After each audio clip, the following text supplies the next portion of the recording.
എയുടെ കാലത്ത് വായനയ്ക്ക് എന്ത് സംഭവിക്കുമെന്ന് പലരും ആശങ്കപ്പെടാറുണ്ട്.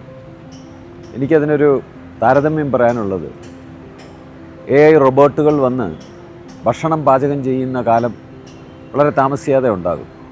പക്ഷെ അങ്ങനെ പാചകം ചെയ്യുന്ന ഭക്ഷണം ഭക്ഷിക്കാൻ മനുഷ്യർ തന്നെ ഉണ്ടാകണം എന്നുള്ളതാണ് എനിക്ക് ചൂണ്ടിക്കാണിക്കാനുള്ളത്. അതുപോലെ വായന എന്ന് പറയുന്നത് പുസ്തകങ്ങളിലല്ല നിലനിൽക്കുന്നത്, അത് മനുഷ്യ മനസ്സുകളിലാണ്. ആ വായനയുടെ സുഖം ആസ്വദിക്കണമെങ്കിൽ അത് മനുഷ്യൻ വായിച്ചാൽ മാത്രമേ സാധിക്കുകയുള്ളൂ. അതുകൊണ്ട് ഏത് സാങ്കേതികവിദ്യ വരുന്ന സമയത്തും മനുഷ്യൻ്റെ ജീവിതത്തിന് ഒരു പൂർണ്ണത വരണമെങ്കിൽ അവൻ കടന്നു പോകേണ്ട മികച്ച അനുഭവങ്ങളിലൊന്നാണ് വായന.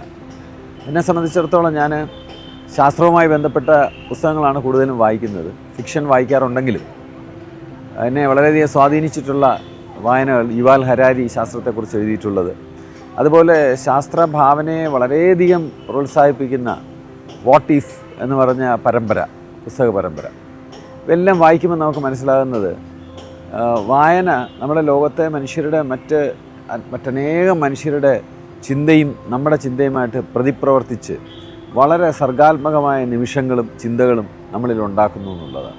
പുസ്തകങ്ങളോടും വായനയോടുമുള്ള പ്രണയത്തിൻ്റെ പശ്ചാത്തലത്തിലാണ് ഞാൻ Kerala legislative international book festival 2026 നോക്കിക്കാണുന്നത്.